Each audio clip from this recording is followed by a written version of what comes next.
Welcome to Choose Courage Inc., where we skip the boring intros and jump straight into reimagining business and workplace experiences with We Ain't Afraid to Go There conversations.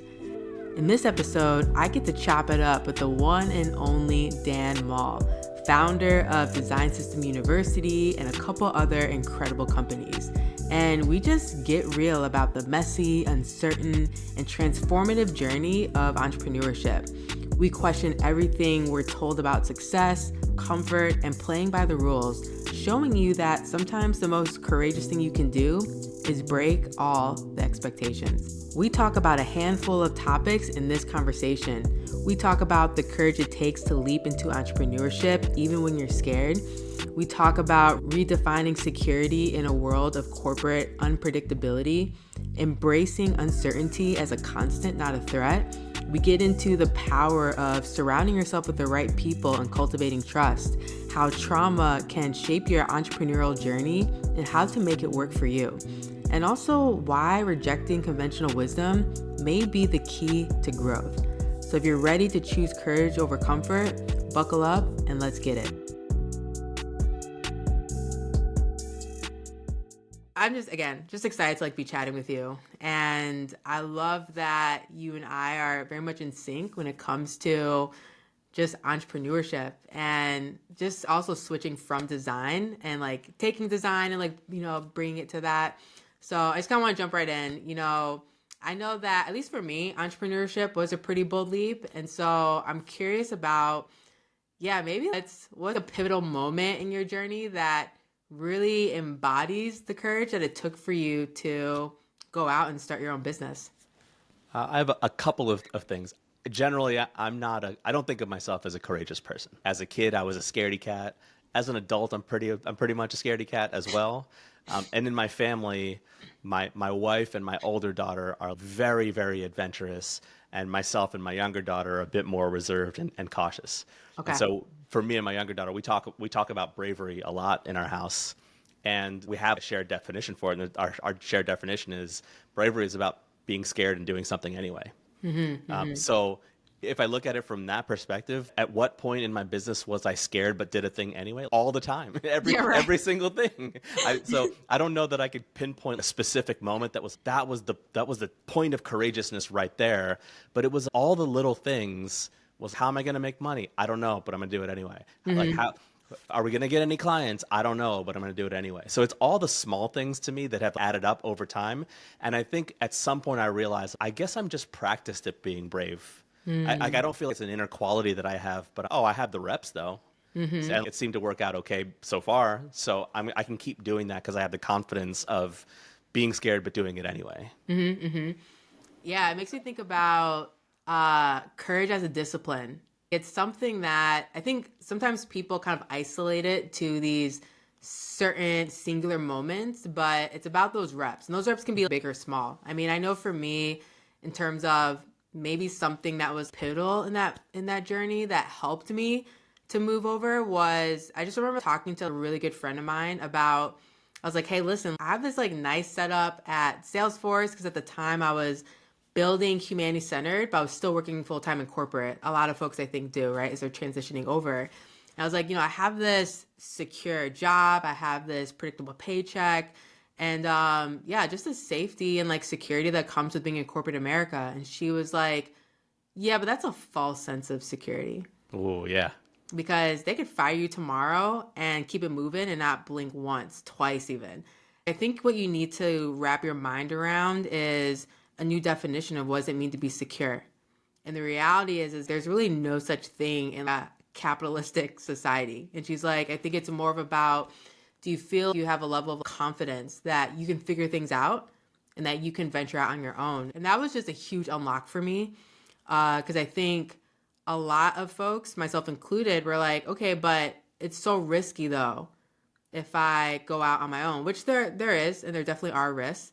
But I had to recalibrate my understanding of security, especially when it comes to work. Yeah, I feel a lot of people when they say, it's really risky to do something on your own. I'm like, yeah, it is.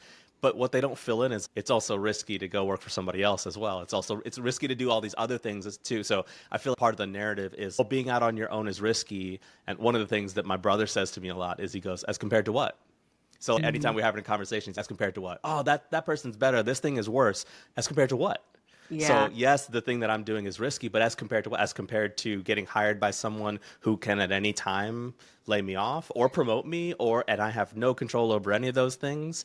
I like to control as much as I can. So to me, running my own business gives me a sense of that. Even though there's a lot of things out of my control, at least I get to say that I am doing this.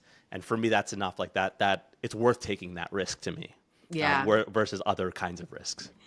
Yeah, and I feel before Humanity Centered, I liked the idea of entrepreneurship. I would always say, yeah, one day I'm going to start my own business, or I'd love to leave corporate America, but there was no plan, no intentionality in place. And I feel like even since I was young, I was very entrepreneurial minded. I remember checking out this book in the kids' library on how to make money for kids. And I had asked my mom to go to Borders, rest in peace, Borders. Right. And like, listen, and to get me this book on how to make balloon animals. And so my mom got this book. I was teaching myself how to make balloon animals. And then I made flyers. I'm in 6th grade. Made flyers No on way. like word art, passing around the neighborhood, different time, right? Passing around the neighborhood to try and get clients. And I landed this huge Indian family that had parties every weekend. And so I'm making like a couple hundred every weekend in middle school doing these parties. Couple $100? Yeah, yeah. That's 'Cause amazing. I ended up hiring my stepsister to help me. And I had her learn how to do face painting. So then we could like Wow. have that upsell. And then we added this upsell of babysitting as well. And that maybe lasted like 4 months because then I'm like a kid, right? So I'm like, man, I don't want to be working every weekend. And so I sold it to my sister, and then she You ran sold it. You had an exit. Yeah, yeah. And then she That's ran it into the amazing. ground because she definitely wasn't as entrepreneurially like savvy as I was. That's funny. I've never had an entrepreneurial bug like that. A lot of the stories that I hear of people who run their businesses now have some sort of origin story like that. That like, I checked out this book at the library when I was a kid, or I did a lemonade stand thing. I never had anything like that, at least that I can Interesting. remember. Okay. And I think part of it is that my dad, in hindsight, my dad has always been an entrepreneur. But he never talked about himself that way. And I don't even know if he identifies as that. I think he just saw it as I'm doing stuff. And so for me, I think even if I was entrepreneurial, I don't think I would have been able to identify it. And I still can't to this day. I'm like, I was just doing stuff. You know, my dad opened a personal care home business, you know, for when my grandparents got older and we didn't want to send him to a nursing home. So he opened up that business with my mom, who was a nurse. And that was super entrepreneurial. But when I asked him about it, he's like, no, I wasn't starting my own business. I was just trying to figure out something for your grandparents. And I'm like, that's totally entrepreneurial. But I think he Yeah. never assigned that to himself. So I never saw those kinds of activities as a kid as, you know, those are being an entrepreneur, or those are being risk taking. It was more problem solving, I think. And I think me going into design, you know, in school and becoming a designer full time and working at design agencies, I think the reps there of problem solving is how I think that was my entryway into entrepreneurship, was problem solving. And you know I said I didn't have like a big moment. If I were to pinpoint one, the time that I started my agency, Super Friendly, was because my wife and I had our first kid. That was the moment that was like, well, I don't want to be, you know, going to an office 12, 14 hours a day. Like, even though I loved my job, I loved where I worked. So that was the time where I was like, let me start my own thing. And I didn't want to start my own thing to be an entrepreneur. I wanted to start my own thing to solve a particular problem, and that problem was I want as much time with my wife and my new daughter as possible. So I think the entrepreneurial side, I've only been able to assign recently, but I never really saw it as that. I never really saw it through that lens before. I really like that point you made though about like what the problem was, because I think a lot of times when we talk about entrepreneurship, people are like they can over index at times on like what's the problem that the product is solving, but I love that framing of what's the problem that this business would solve in your life, right? Like, I want more time with my family. I want to do things that are actually like, what's that word? Fun and like meaningful. And I just really appreciate that framing. And I think that would free up a lot of people instead of them trying to, okay, what's the problem that this product has exactly solved? I mean, more times than not, there are problems there. I mean, just look outside. Yeah. Problems galore. But I really appreciate that framing. Yeah, thanks. I think that people who start businesses nowadays have it a little bit tougher, I think, than people who started business in the past, where like now it's glorified to be an entrepreneur. And I think there's a lot of good things about that. I think that's brought about by the Shark Tanks of the world. It's like now it's like to be an entrepreneur is a badge of honor just on the face of it. Whereas I think in the past, maybe less so because it's less visible or because it's been less of a path, I think. So I think now it's like to be an entrepreneur, that's cool on its own, to be that. But I think that part of being an entrepreneur is you're trying to do something in the world, whether that's your own world or the world, at large. So for me, it was my own world of me and my wife and my daughter. I want to have a certain impact in that world that I can't have working 40 hours a week for somebody, 50 hours a week for somebody. I would have rather worked 30 hours a week, 20 hours a week, even if that meant making less money to be able to have more time. And that felt like, I remember when I was about to quit my job, I remember I'd considered, well, what if they will let me work here part-time? And I was like, but nobody else does that here. It would be too weird. And so in hindsight, I wish I would have asked at least, because I didn't even ask. But to me, it just felt unreasonable to ask for that, because that's not how that business works. If I want a business that's like that, I need to go find that, and I couldn't find that. So I was like, well, I guess I have to make that. And so it was very problem driven for me. And again, a lot subconsciously driven. I don't know that I would have been able to articulate that at the time, but very problem driven for me. Yeah, yeah.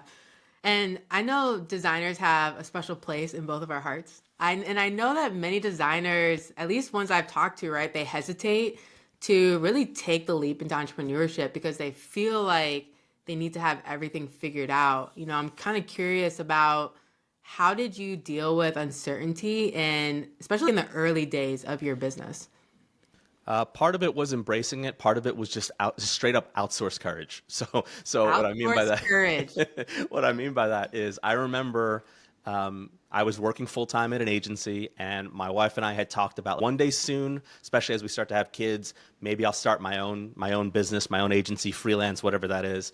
And so we were starting to get ready for that. So I hired an accountant maybe a year or two before I actually started my business. I didn't know when I was going to start it. So I hired an accountant to be like, can you look at my books, the freelance income that I'm making right now, the money I'm saving? Can you look at my books and tell me when would be the right time to start a business? Because I thought there was some sort of formula that, if you have this amount of money saved up, then you're ready, And he looked at my books and he was like, yeah, Dan, I think you'll be ready soon. And I think that he was totally lying, but he just knew what I needed to hear.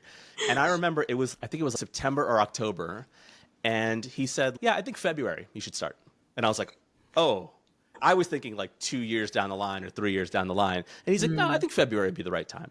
And for me, it wasn't even that he was giving me the permission to do it. It was just, he was almost giving me an order to do it. And I was like, well, I guess I'll just follow this order. So I didn't think too deeply about it. I was like, well, he said that I should do it in February, so I'm going to do it in February. And I think it just gave me the, maybe not permission, but just like the air cover to be, I'm not going to think about it too deeply. He said February, so February is when it's going to be, because it might as well be February if it's going to be any time. And so I feel I didn't even have to have the courage to make that decision. Because I think I would have been crippled by it. The fact that he made the decision for me, and I was like, all right, I'll just go along with it. I opened my business in February. Yo, shout out to people who see the possibility in us before we do. Absolutely. Yes. Yeah. There's so many things in my life and my business that I wouldn't have done were it not for someone being like, yeah, go do that thing. Yeah. And it's a thing that, I knew all along deep down I could do this, but it was just somebody like pushing me over that last hurdle. Yeah. So for some of y'all who are listening to this, if you're looking for a sign, this is it. But you need to change up your circle. There are some people who won't be good stewards of our dreams and what's possible within us. And so I know that there are people out there where the reason and the main thing that's holding them back is someone else speaking foolishness and discouragement into their life. Ooh, that's going to be too hard. You sure you want to do that? Swap up that circle. Absolutely. I'm part of a group coaching program right now, and I was listening to a sales call. They were doing kind of a sales call teardown in this program. And one of the people who was kind of in the hot seat was sharing a sales call that she was done with a college student. And she was just really insecure about how much she was going to charge this college student. And she was like, she just started college and I don't know if she has the money, and, my program's expensive and all this. And the coach said, okay, you ready for the reframe on that? And she was like, yeah. And the coach was like, how dare you limit what somebody is able to pay? How dare you limit what they're willing to do and able to do for their own lives? And I was like, wow. And that's the first time I've ever been part of a program like that. And I was like, this is the value of having a different circle of people who are willing, able, ready to say that kind of stuff in love, in encouragement, in a way that uplifts, not in a way that chops down or chastises or anything like that. And it was the first time I heard somebody name something in that way. And I was like, yeah, how dare you limit what other people are going to do? So if you have people in your life doing that, time to get some new friends. Yeah, exactly. Yeah, revisit that circle. And, I kind of think about this for myself in terms of how have I dealt with that uncertainty in the early days. And I think about that even too with like both my businesses, both humanity centered and Moon Pause. And honestly, I feel embracing uncertainty was and has been really less about having a perfect plan and more about cultivating trust in myself, trust in the process, and really just trust in my ability to adapt. And I've had to remind myself time and time again that clarity often comes through action, not before it. And so I know I found myself in times where I'm like, well, let me just continue to learn. Let me continue to listen to this podcast or these books, or let me read about how the chief marketing officer of MailChimp is doing this. Who cares?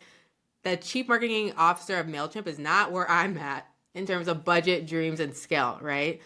And so instead of trying to have everything figured out, I really just honed in and focused on small intentional steps that aligned with my vision. And I was also able to lean into community, seeking guidance from people who are either where I want to be or who are also curious and who are thinking through that for themselves, and to surround myself with people who inspired me and kept me going. And so, I mean, there were definitely these moments, right, where I didn't know the how, but I really held on to the why. And I think a lot of people can fall away from their entrepreneurial dreams because their why isn't deep enough. If your why is just solely on, I want to make a shit ton of money, you're not going to make it. Yes, absolutely. You're not going to make it.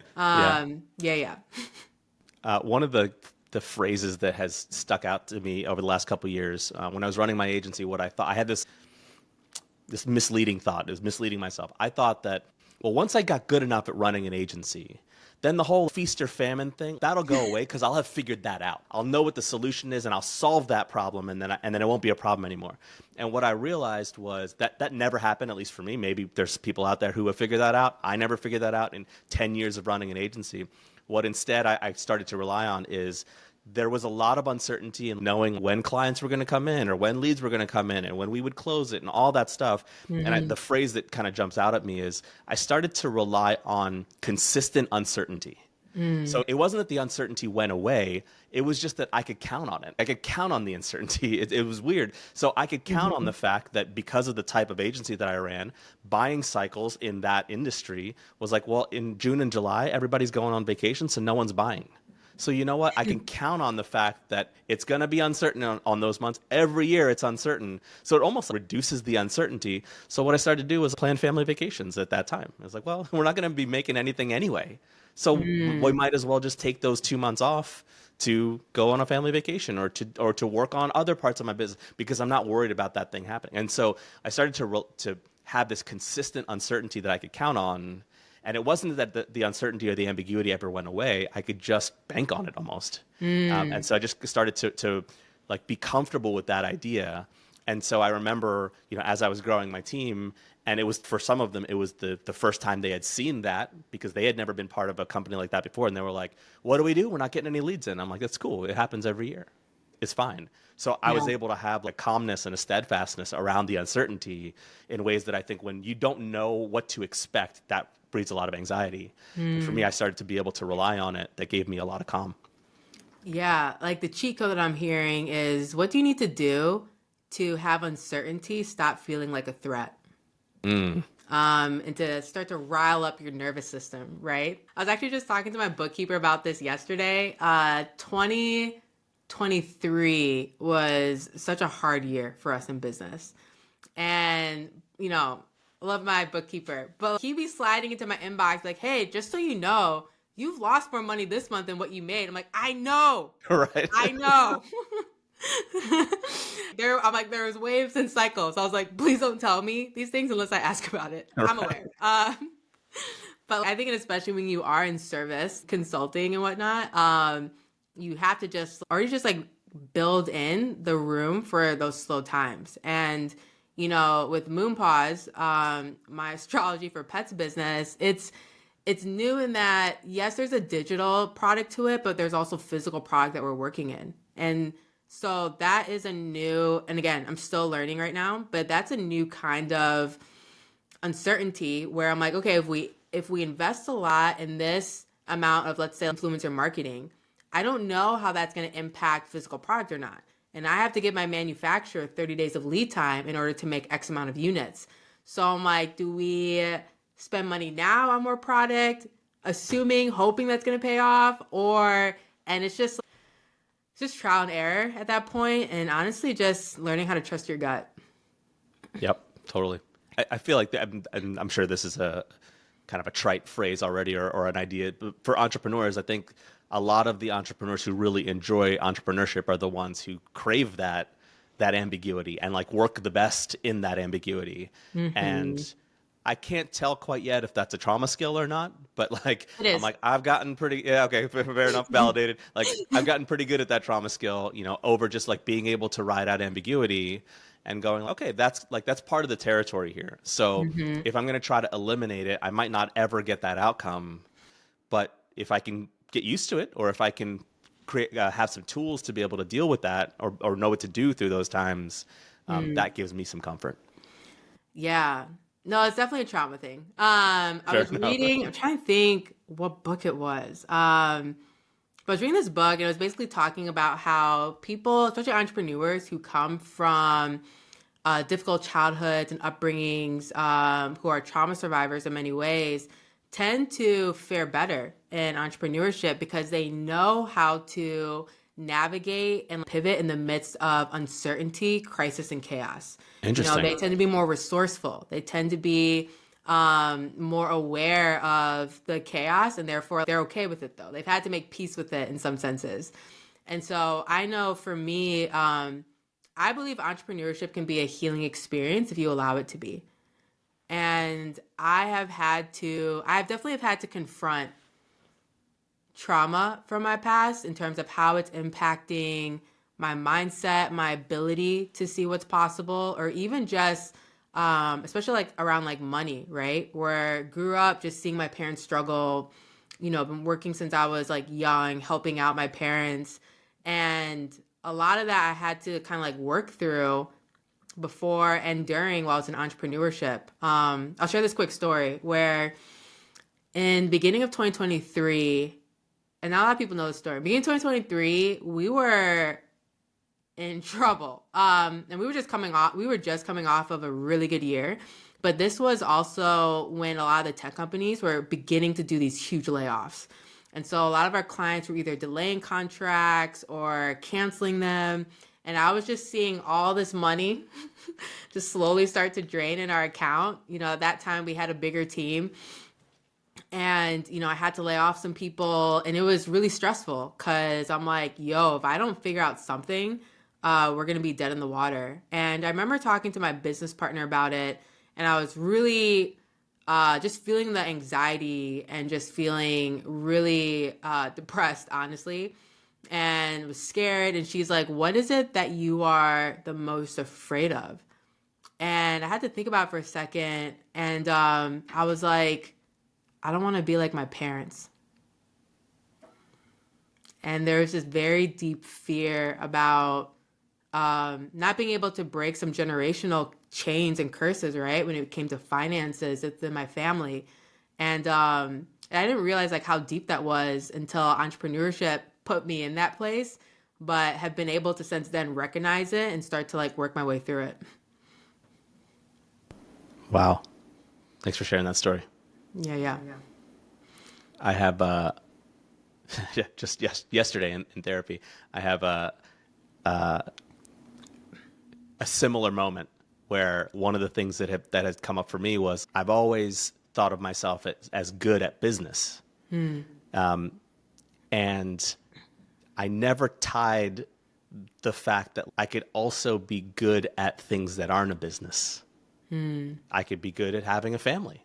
I can be good at having friends. And a lot of those skills can be shared, even though they're not the same thing. There's some overlap between it. So when you say entrepreneurship can be a healing experience, I'm like, oh, I see a piece of that is I'm able to exercise some of those things in that way, in a way that I never thought about, that there's overlap between it. Because I've always felt like I've been pretty good at balancing work and life and all that stuff, but I never realized how much I was compartmentalizing it. And it was like, my therapist said to me yesterday, she's like, we show up as ourselves in all the spaces that we're in. And I was like, I had no idea that I didn't know that. I had no idea. Yo. Yeah. And again, there's probably so many stories we could pull of the unexpected revelations and just deeper understanding of yourself that business has shown. But I will say, especially for folks who are contemplating making that jump, that I really do think business, entrepreneurship will help you to better understand yourself if you allow it to. I think a lot of times people can, just from a place of comfort, choose to grow old instead of grow. And I think entrepreneurship can absolutely grow you. I know in terms of how we both think about business, we like to challenge kind of the status quo and how things can be done, which is what I really appreciate about you.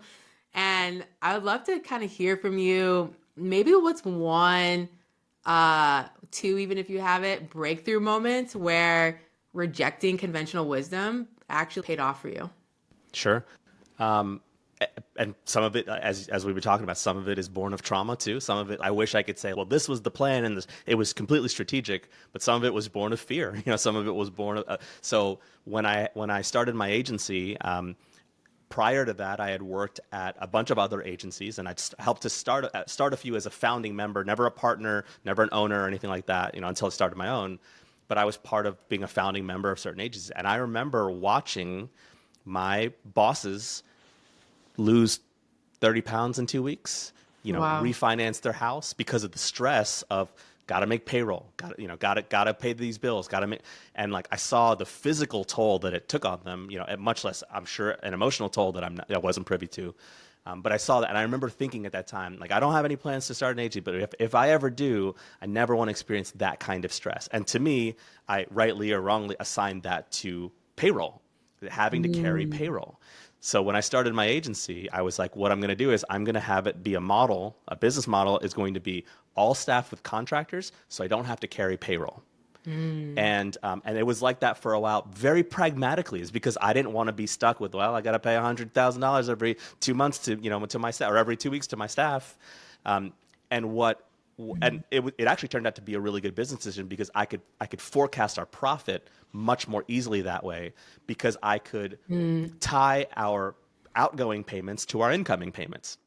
So it was a single point of in and out, as opposed to when clients were paying at a different time that you're paying out payroll. The accounting gets tricky, and I didn't have a regular accountant at the time. So I didn't want the accounting to be tricky. I didn't want that to be another thing I had to learn in addition to having to learn all these other things about running a business for the first time. And so that just was a very pragmatic decision to help me forecast our profit and make sure that if every project was profitable, then the company as a whole was profitable, because we didn't have any additional overhead anywhere else. After a little while, though, I started to realize that was not just a pragmatic decision. That became our value proposition. The fact that we had this network of people, right? Because for me, it was, well, if I'm going to base it on freelancers, I got to grow the network of freelancers that we have. And so it actually became the business. That the business model really was, we were a network-based business, and my job was to grow the network so that we always had people that we could put on projects. And that business model became the reason that a lot of clients chose us over the people we were pitching against, is because they liked that model. They were drawn to that model. That was part of the value proposition. And so it became a thing that I could trade on. It became a thing that I could sell. I pitched with that. And our pitch was, this is why we're 5 times more expensive than everybody else you're talking to, is because we are going to have the right people on the project, and those agencies are not. They're going to assign people who are on staff. What I'm going to do is, you want a marine biologist that used to be a former educator? Well, I have that person in the network. I bet that agency that we're pitching against doesn't have that person on staff.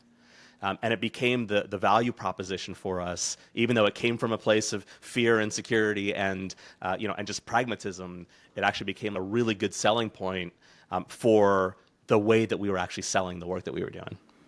Yo, and not a lot of people know this, but so I lived in Philly from 2014 to 2017-ish, and I remember your business. This was a little bit before / right in the beginning of me starting to make my career switch into design from counseling. And you also had a really good reputation in the design community. Your agency and who you were, you're very well respected. And I remember in the beginning of my career, even when I think I might switch over into this, remembering you and being like, okay, this person is doing something super dope. A lot of folks in the design community in Philly, speak very well of this person and their agency. And so I just want to acknowledge and give you flowers for not only being so strategic and pragmatic in your business, but you treated the people that you worked with really well, and it carried across the community.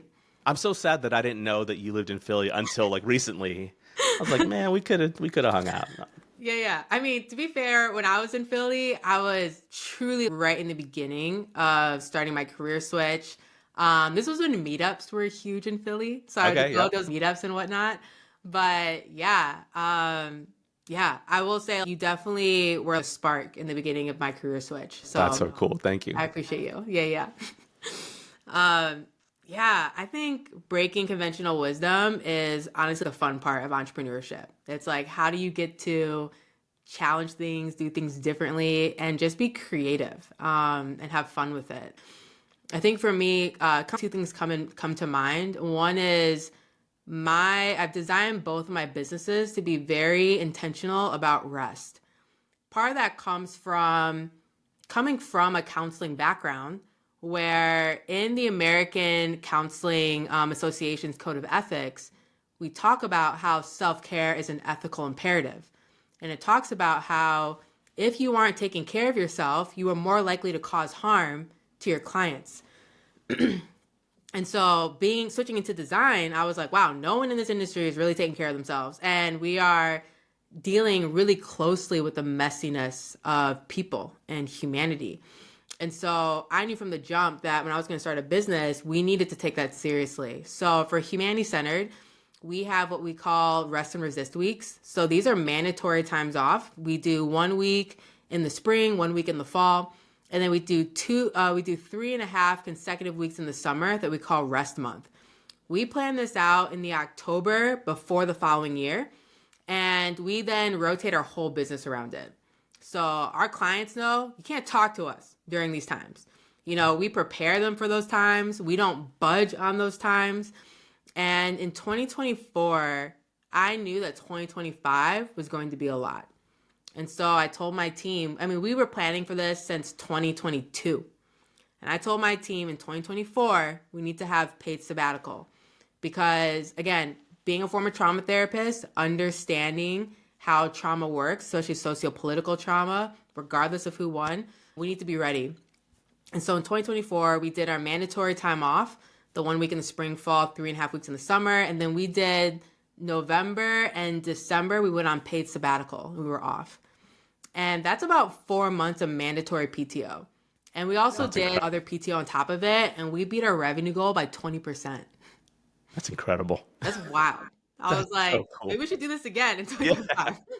Totally. That's wild. And I'm like, okay, who knew that treating people like people, not robots, was beneficial? And I would say the other way that we kind of challenge, so we do a lot of consulting around, we work with product and design teams. We also work a lot with HR folks and HR orgs and executives. That actually probably makes up a bulk of our work. A lot of people don't know that about us. But we do training on things like hope. I actually just yesterday gave a training to one of our largest corporate clients on the discipline of hope.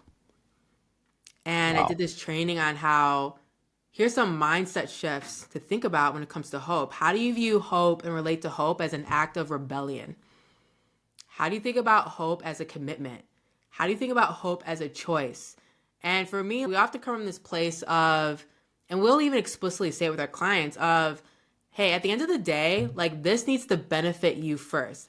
Sure, it's a bonus if your employer benefits from it as well, but I actually like don't really care about that. Like it actually needs to benefit you personally first. And so everything that we do in terms of that interpersonal training, as it pertains to organizational culture, I'm like, this has to be impacting you, hitting you 1 year, 4 years, 10 years from now. It can't just be isolated to this moment. And so I think conventional business wisdom would be like, that's weird. Why are you talking about hope in this multi-billion-dollar company? But it has always been one of our most popular things requested from us. That's amazing. I have an admittedly leading question for you about that. Okay. Do you get a lot of questions from people saying things like, how do you get your business to the point where you can do stuff like that amount of PTO or that amount of rest built in? How do you get your business to that point? What did you have to save in money? What did you have to do to get your business to that? Do you get that question a lot? Yeah, Or what I do you say to do. that? And a lot of it goes to, there's kind of two things I'll speak to. One is around planning. So we plan out in advance when we want and need to take time off, even to the point of sabbatical. We were planning that back in 2022 and we were talking about it in 2021. So I think part of it is, you have to be strategic in terms of how you're thinking about what your revenue goals are for each year and how that's going to be benefiting these longer goals. But if I'm going to be a lot more candid, we have this B2B side of our business and we have this B2C side. On our B2B side, we are not cheap. And we work with wealthy clients and we solve wealthy client problems. And so we charge wealthy client prices because also we do a lot of work around organizational trauma and culture. And there's a cost to that on me as well. So because we're not cheap and I can charge a decent amount for those clients because we're worth it, we're not charity work and we'll do dope work and make a difference in that business. I'm able to then offset our B2C offerings. But I'm also able to not only save more, but I'm also able to reinvest more into the business to then grow that revenue.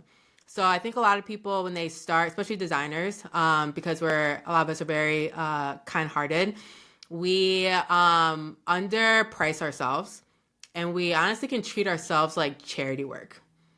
And I see this a lot too with org culture consultants where I'll see them on LinkedIn and they'll be like, yeah, please support our work. I'm like, I'm not a charity.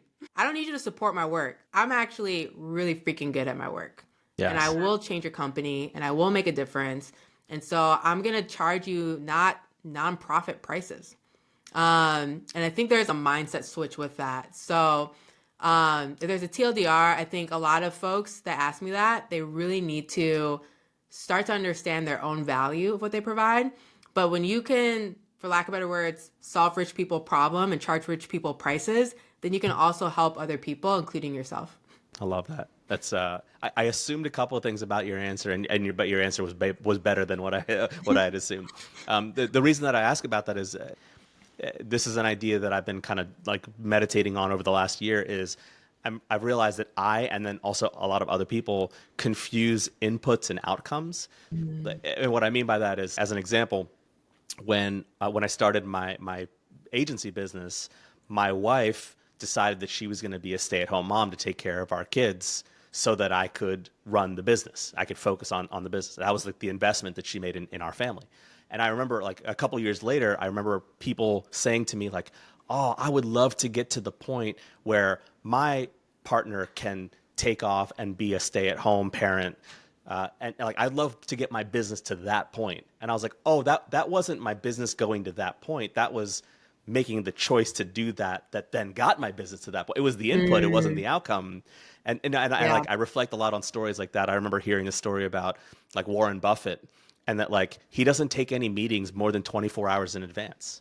And everybody's like, well, yeah, he could do that because he's Warren Buffett. He's one of the richest people. It's like, no, he was doing that. That's what made him Warren Buffett, Like, because he was doing that for years and years before he was one of the richest people on the planet. He was just like, I just don't want to be booked out 6 weeks, So I'm only going to take meetings 24 hours. If you want to meet with me and I've got time right now, let's meet. And if I got, up to tomorrow, but I don't want to be booked out. And that's part of what made him the richest man, one of the richest people around is that behavior. And so I'm always curious when I meet people who are doing things that the world would consider weird. Was it an input or was it an outcome?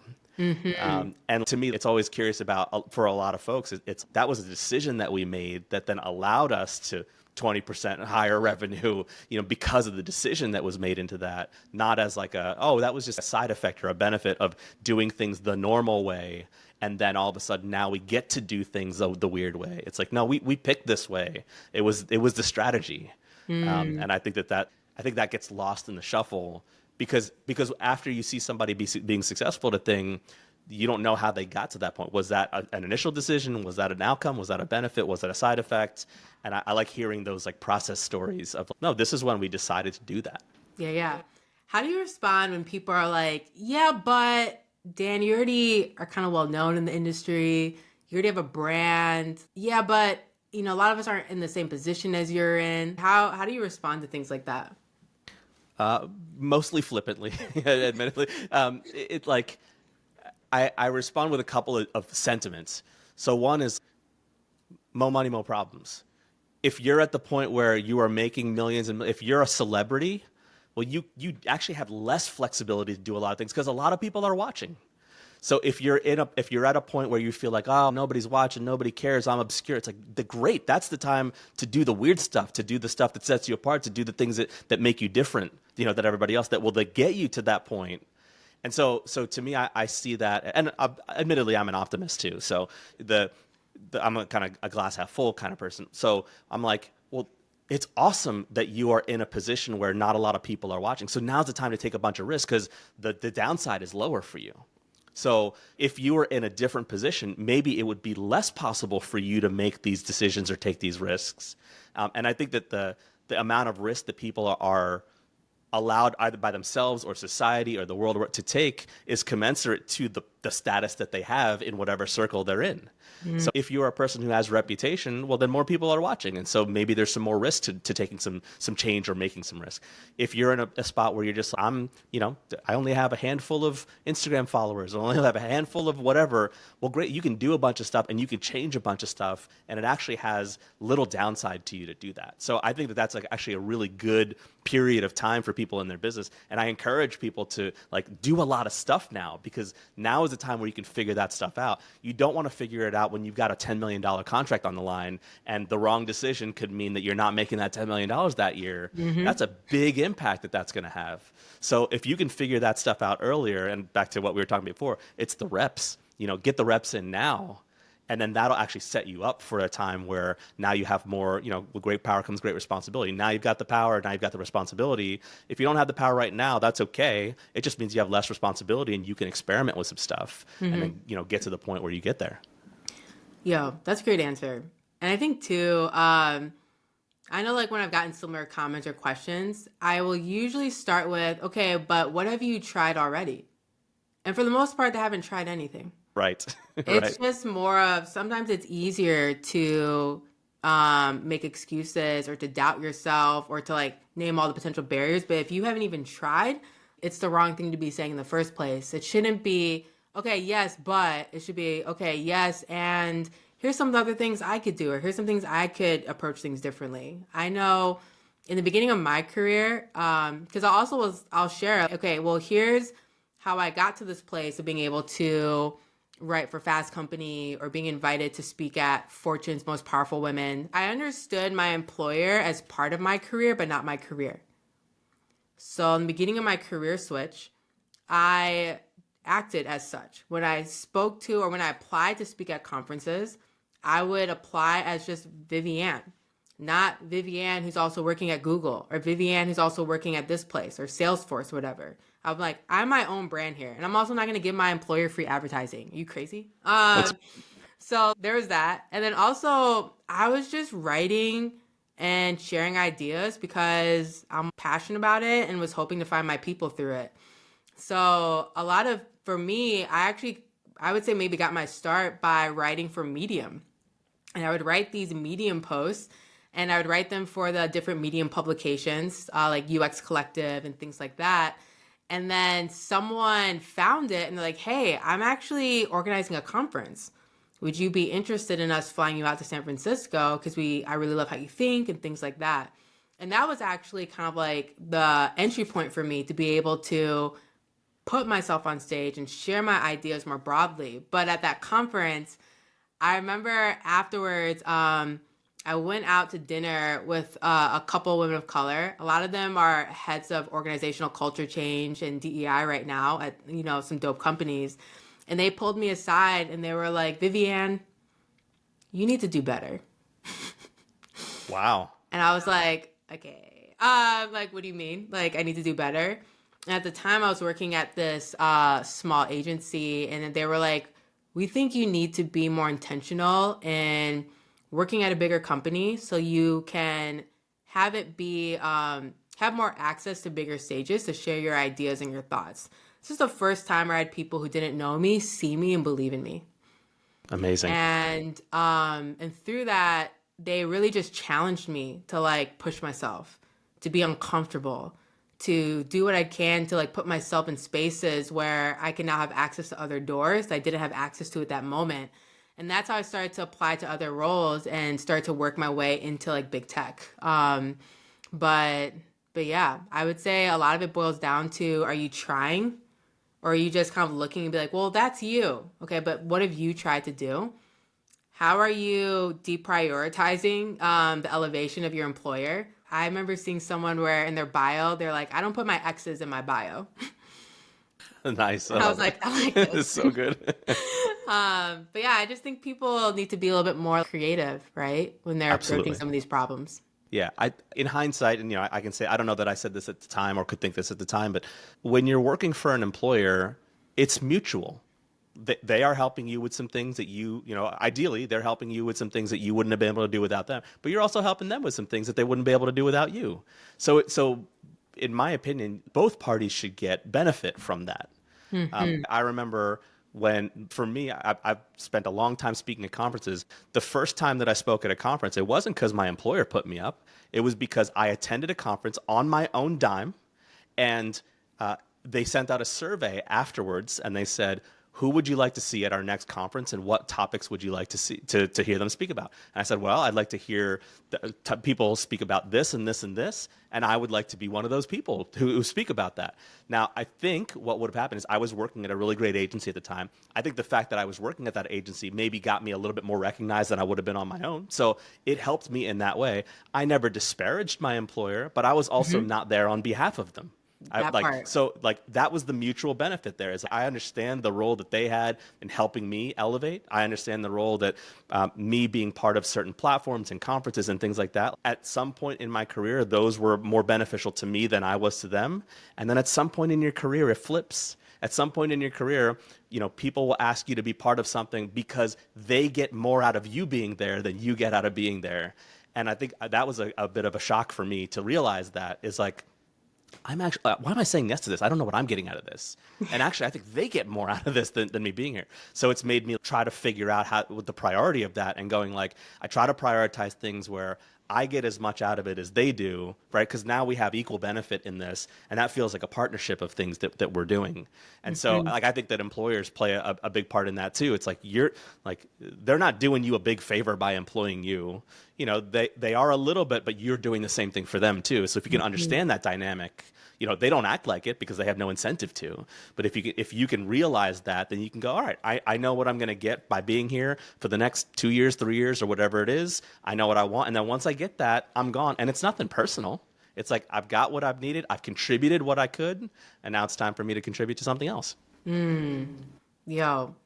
Yeah, these mindset shifts are so important. And I think part of it is, I think a lot of times corporate America they almost want you to forget yourself and be like, oh no, the privilege is that we allow you here. No, the privilege is that I'm here. Right. And I Right. think part of that just comes from a switch, right? Of like starting to really see your value for who you are and your gifts and your skills for what they are. Totally. Now I know we've been talking a lot about a lot of good things, a lot of positive lessons and learnings, but I kind of want to switch it up a little bit. I know that there are a lot of people who come to us, whether it's questions or wanting mentorship, what have you. I mean, I'm wondering if you can maybe share maybe what's a moment where you felt like maybe you failed as a mentor and Oh, how did you grow from that experience? I have one that haunts me to this day, very vividly. Well, I have more than one, but certainly this one comes to mind. Um, I'll share the lesson first, and then I'll tell the story. The lesson was I didn't do a good job of setting somebody up for success. Somebody that I was mentoring. I used to run an apprenticeship at my agency that I ran, and it was for people who were switching careers into tech. So at my agency, as I mentioned before, I never hired anybody full time. Our model was working with contractors. So it wasn't like somebody was going to do an apprenticeship with me and then get a full time job afterwards. So the model was do an apprenticeship for 9 months, and then I will help you get placement somewhere else. So I'll introduce you to people that I know. I'll help you prep for interviews. I'll help you put together a portfolio. All of those kinds of things. And I had one apprentice that I put her on a project with a new client. I thought that she was going to do a really good job with that client. And one of the things that I did poorly was I didn't set the table properly for what the arrangement was going to be. So what I realized in hindsight was this client, even though my apprentice did excellent work, I was still involved in all of the work. This client just didn't like the fact that there was an apprentice on their project. What I should have done is I should have called her a creative director. In hindsight, is I should have said this. She's a creative director. Working with us, and she's going to be on your account. I think just that would have changed the whole thing. But I didn't. I said this is an apprentice. She's going to be working on your project, and she did everything excellently. The work was really good. I prepped with her everything. And I think it was just that the client really just didn't like that I wasn't working on their account. And that client fired us. And that apprentice, she never really came back from that. She took it so personally. She took it, and I tried to, as much as I tried to reassure her, that wasn't your fault. That was on me. I messed this up. I should have set it up differently. She just took it really personally, as if she messed up that account for us, and she messed up that that work and all of that kind of stuff. Despite me paying her for the work, all that kind of stuff, it was just like it was hard for her, and I understand it was hard for her to not see it as I did bad work and the client fired us because of that. And honestly, it was because I didn't set her up well to do. I didn't put her in a circumstance and an environment where she could actually succeed from the jump. I'm realizing in hindsight that client just did not like the setup, and so to me, I'm like that was a big lesson in that. Like I especially as a mentor, I need to do a good job of setting the environment for the folks that I'm working with so that they are able to succeed. Even something as small as just giving them a different title in that. Like I think that at the time I was like, well, I'd be lying if I called her an art director. But so what? Like that's what I'm realizing now. So what?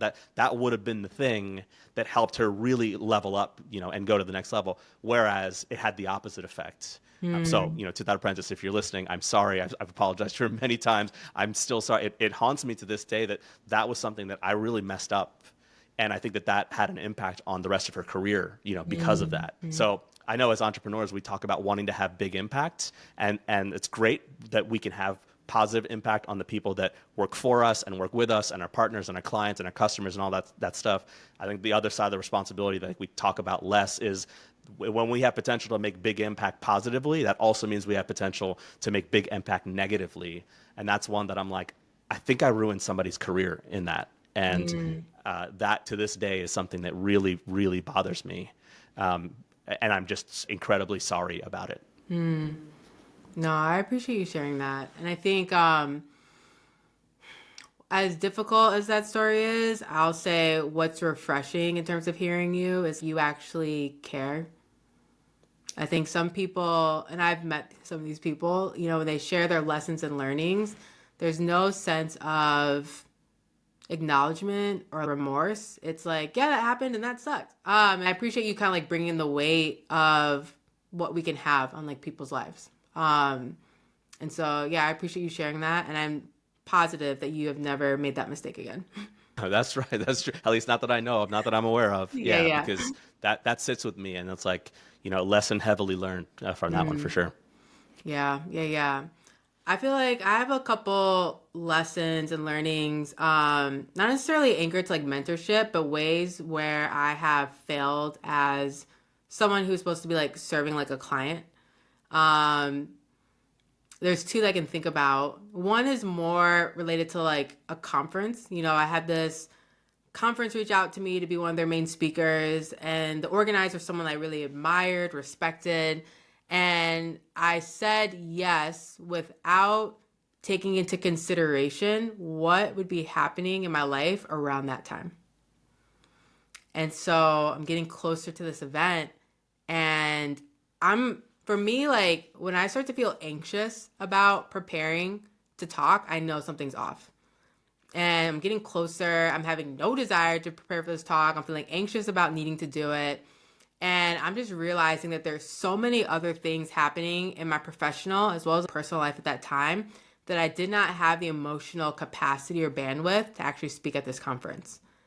And it's the first and really only conference I've ever had to withdraw from.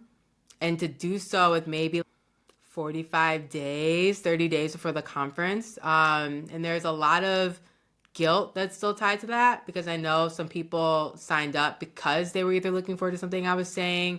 I, made this promise to this organizer, had signed contracts. And sure, there's always things within those contracts that you can, terminate it and whatnot. But it being a smaller conference as well, I knew that I just really let this person down. And but I also was just like, I can't, I don't have the capacity for it. In a similar sense, I had started this group coaching offering on essentially overcoming workplace hardship. I think a lot of people often come to me because of the ways that I've talked about workplace trauma, I've navigated it for myself, and even the way that I left Salesforce. But it's one thing to navigate it. It's another to sit deeply with a group of 15 other people and help them navigate it you can't promise healing or clarity, right? And so I already hear a lot about how terrible corporate America is from my corporate clients and the things that I do. But there was a level of emotional intensity that I wasn't prepared for. And I had to end that group coaching early and refund money because I just emotionally did not have it in me. And it's horrible because these are people who came with hope of clarity, healing, understanding. And I had to back out and be like, yeah, I can't help you. Shit. It's tough. And that still haunts me for sure. That's tough. That's the other side of the entrepreneurship is like it's on you. That's the responsibility that's on you. Yeah, yeah, yeah. Yeah. And It's so, heavy. yeah. And the ways I've grown from that is like, I feel like my boundary game is really great already, but I was like, there are other things I wasn't taking into consideration when putting forth ideas, projects, whatever. And so I take a more holistic approach now to assessing, can I do this project? It has also helped me to not say yes to projects and clients where I know they would be the equivalent, the emotional weight and equivalent of 4 clients. And I'm Right. like, even though they might be offering to pay me a lot of money, from these lessons, I'm like, can't. Because I will end up needing to quit on this client because they're already a nightmare to work with, let alone the nightmare of the problem they're hiring me to help them with. And so it's definitely helped me to clean up a little bit and tighten up who I say yes to. But I'm also a lot more intentional to center my well-being in it. I think that's super important. I continue to learn how to do that better and better. I'm not my boundary game's pretty good too. I'm not a yes person. I'm comfortable saying no. The challenge that I have is that I like doing a lot of things. So I I see everything know. as an opportunity. So when somebody's like, you want to do this? I'm like, yes, I do. Yeah. I'll figure it out, and it's because I'm truly excited to do it. Because I'm like, I haven't done that before. I'm going to try it. But I'm very quick to then overtax myself and then Yes. find myself in a situation where I'm like, oh, this is too much. And I didn't realize it was going to be too much. Yeah. And then, kick myself for when I'm like, I knew it was going to be too much. And I still said yes, Yeah. I still said yes to it. Yes. We've had those moments as well. Thanks for hanging out with us and diving into some of these real and unfiltered conversations. We know your time is valuable, and so we don't take it for granted. If today's episode made you think, if it challenged you, or gave you something new to consider, we'd love for you to hit that follow button on whatever streaming service you're using. That way, you'll never miss an episode when we drop them. And if you want to go even deeper, sign up for our newsletter at choosecourageinc.com, and you'll get updates on new episodes, access to exclusive freebies, and first dibs on coaching opportunities and other resources to help you make bold moves in your life and business. So we appreciate you, we see you, and we're rooting for you. Until next time, keep choosing courage over comfort, and a friendly reminder to drink some water.